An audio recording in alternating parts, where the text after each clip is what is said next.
ଆଜି ଆପଣମାନଙ୍କ ପାଇଁ ମହାଭାରତର ଗୋଟିଏ ଅତି ସୁନ୍ଦର କଥାଟିଏ ନେଇକି ଆସିଛି ସାଙ୍ଗମାନେ। କାହିଁକି ନା ଭିଡ଼ିଓଟିକୁ ଦୟାପୂର୍ବକ ଟିକେ ଶେଷ ପର୍ଯ୍ୟନ୍ତ ଦେଖିବେ। ବହୁତ ସୁନ୍ଦର କଥାବସ୍ତୁଟିଏ। ଯେତେବେଳେ ମହାଭାରତ ଯୁଦ୍ଧରେ କର୍ଣ୍ଣ ଆଉ ଅର୍ଜୁନର ଯୁଦ୍ଧର ଢେଣ୍ଡୁରା ରାଜ୍ୟ ସାରା ପଡ଼ିଗଲା, ସେତେବେଳେ ସମସ୍ତଙ୍କ ମନ ମଧ୍ୟରେ ଆଶଙ୍କାର ଛାଏ ଖେଳିଗଲା। କାହିଁକି ନା ଅର୍ଜୁନ ଠାରୁ ବହୁତ ଗୁଣରେ ଅଧିକ ହେଉଛନ୍ତି ଅଙ୍ଗରାଜ କର୍ଣ୍ଣ। ହେଲେ ଦୁହିଁଙ୍କ ଯୁଦ୍ଧ ଭିତରେ କିଏ ଜିତିବ କିଏ ହାରିବ, ସମସ୍ତଙ୍କ ମନ ମଧ୍ୟରେ ଗୋଟେ ଭୟଭୀତର ଛାୟା ଖେଳିଗଲା। ତା ମଧ୍ୟରେ ଆଉ ଜଣେ ଅଛନ୍ତି, ଏତେ ଭୟଭୀତ ହୋଇଯାଇଛନ୍ତି ଯେ ଆଉ କହିଲେ ନ ସରେ। ସେ ହେଉଛନ୍ତି ମାତା କୁନ୍ତୀ। ମାତା କୁନ୍ତୀ ଯେତେବେଳେ ଶୁଣିଲେ କର୍ଣ୍ଣ ଆଉ ଅର୍ଜୁନର ଯୁଦ୍ଧକୁ ରୋକିବା ପାଇଁ ସେ ପ୍ରାଣପଣେ ଚେଷ୍ଟା କରିଛନ୍ତି, ଶେଷରେ ଅସ୍ଥିରତା ହୋଇ ସେ ଭଗବାନ କୃଷ୍ଣଙ୍କ ପାଖରେ ପହଞ୍ଚିଲେ। କହିଲେ, ହେ ବାସୁଦେବ, ଆପଣ ମୋର ମନର ବ୍ୟଥା ଜାଣିପାରୁଛନ୍ତି। କର୍ଣ୍ଣ ଆଉ ଅର୍ଜୁନର ଯୁଦ୍ଧକୁ ଯେମିତି ହେଲେ ମୋତେ ରୋକିବାକୁ ପଡ଼ିବ। ଆପଣ ଯାଇ ଯଦି ବୁଝେଇ ପାରିବେ, ତାହେଲେ ଅଙ୍ଗରାଜ କର୍ଣ୍ଣ ଆପଣଙ୍କର କଥା ରଖିପାରିବେ। କୃଷ୍ଣ ହସିଦେଲେ, କହିଲେ, ହେ ମାତା କୁନ୍ତୀ, ମୁଁ ଚେଷ୍ଟା କରିବି। ଯଦି ବୁଝେଇବି ତାଙ୍କୁ, ଯଦି ସେ ମୋ କଥାରେ ସମର୍ଥନ ହେଇଯାଆନ୍ତି, ତାହେଲେ କଥା କିଛି ନାହିଁ। ଆଉ ଯଦି ଅସମର୍ଥ ହୁଅନ୍ତି, ଆଉ ମୁଁ କ'ଣ ବା କରିପାରିବି। କୃଷ୍ଣ ବି ମାତା କୁନ୍ତୀର କଥାରେ ରାଜି ହୋଇ ଅଙ୍ଗରାଜ କର୍ଣ୍ଣକୁ ଏକାନ୍ତକୁ ନେଇ ବୁଝେଇଲେ। ତାଙ୍କୁ କହିଲେ, ହେ କର୍ଣ୍ଣ, ତମେ ପ୍ରକୃତରେ ରାଧେୟ ନୁହେଁ, ତମେ ହେଉଛ ଜ୍ୟେଷ୍ଠ ପାଣ୍ଡବ। ତମର ଜନ୍ମଦାତା ମାତା କୁନ୍ତୀ ତମକୁ ବିବାହିତ ପୂର୍ବରୁ ଜନ୍ମଗ୍ରହଣ କରି ତମକୁ ଛାଡ଼ି ଦେଇଥିଲା। କିନ୍ତୁ ଯେତେବେଳେ ଅର୍ଜୁନ କର୍ଣ୍ଣଙ୍କ ମଧ୍ୟରେ ଯୁଦ୍ଧର ଛାୟା ବାତାବହ ଖେଳିଯାଇଛି, ମାତା କୁନ୍ତୀ ବହୁତ ଭୟଭୀତ ହୋଇଯାଇଛନ୍ତି। ସେଇଥିପାଇଁ ମୁଁ କହିବାର ଅର୍ଥ ଯେ ଆପଣ ଏ ଯୁଦ୍ଧ ନ କରି ଯଦି ପାଣ୍ଡବ ପାଖକୁ ଫେରିଯିବେ, ମୁଁ ଏଥିରେ ଆପଣଙ୍କୁ ବହୁତ କିଛି ସାହାଯ୍ୟ କରିପାରିବି। କର୍ଣ୍ଣ ହସିଦେଲା, କହିଲା, ହେ ବାସୁଦେବ, ଆପଣଙ୍କ ଭଳି ଲୋକ ପୁଣି ମୋତେ ଉପଦେଶ। ଯେତେବେଳେ ଦୁନିଆରେ ଏକା ହେଇଯାଇଥିଲି, ମୋତେ ସମସ୍ତେ ସୁତପୁତ୍ର କହି ସମସ୍ତେ ମୋତେ କଷ୍ଟ ଦେଉଥିଲେ।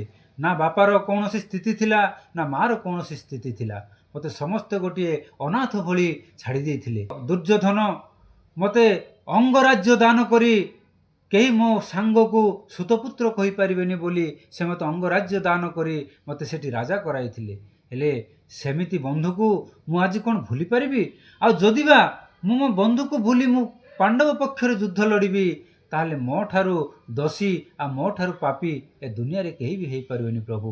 ସେଇଥିପାଇଁ ଆପଣଙ୍କୁ ମର୍ଯ୍ୟାଦା ରକ୍ଷା କରି ମୁଁ ଅନୁରୋଧ କରୁଛି, ମୋତେ ୟାଠାରୁ ଆଉ କିଛି ଅଧିକ ଉପଦେଶ ଦିଅନ୍ତୁ ନାହିଁ।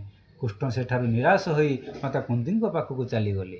କୁନ୍ତୀକି ଯାହା ସବୁ ବିବରଣୀ କଥା ବୁଝାଇ କହିଲେ, ହେଲେ ମଧ୍ୟ ମାତା କୁନ୍ତୀଙ୍କର ମନ କିଛି ସ୍ଥିର ହେଲା ନାହିଁ। ସେ ଅସ୍ତବ୍ୟସ୍ତ ହୋଇପଡ଼ିଲେ। ହେଲେ ରାତି ଠିକ୍ 12ଟା ସମୟରେ ସେ ଅଙ୍ଗରାଜ କର୍ଣ୍ଣଙ୍କର ଶିବିରକୁ ଯାଇ ତାଙ୍କୁ ଅନୁନୟ ହୋଇ କହିଲେ, ହେ ପୁତ୍ର, ତୁମେ ହେଉଛ ମୋର ଜ୍ୟେଷ୍ଠ ପୁତ୍ର, ତୁମେ ହେଉଛ ଜ୍ୟେଷ୍ଠ ପାଣ୍ଡବ, ଏ ଯୁଦ୍ଧକୁ ତୁମେ କେମିତି ବି ବନ୍ଦ କରିଦିଅ।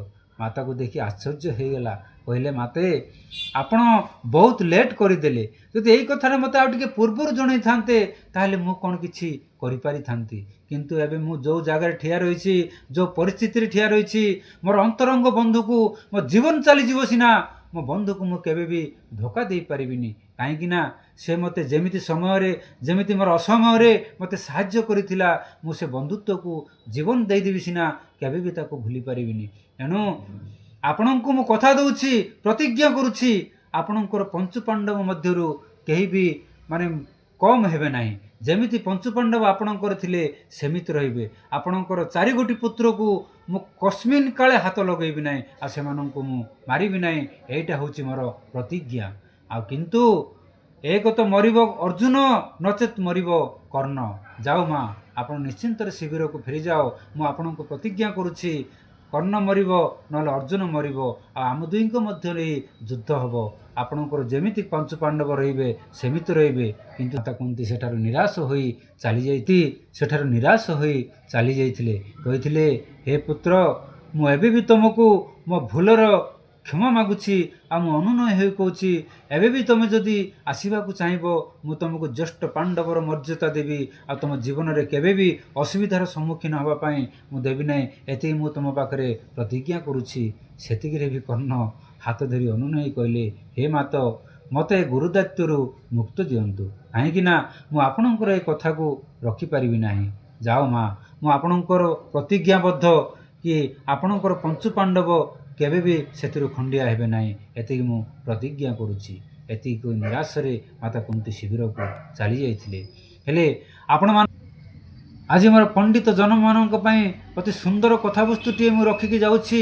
ନିଶ୍ଚୟ ଏହାର ଉତ୍ତରଟି କମେଣ୍ଟରେ ଜଣାଇବେ। ନା ପ୍ରକୃତରେ କୃଷ୍ଣ ସହିତ ରାଧାଙ୍କର ସମ୍ପର୍କ କ'ଣ? ଆଉ ରାଧା ପ୍ରକୃତରେ କିଏ?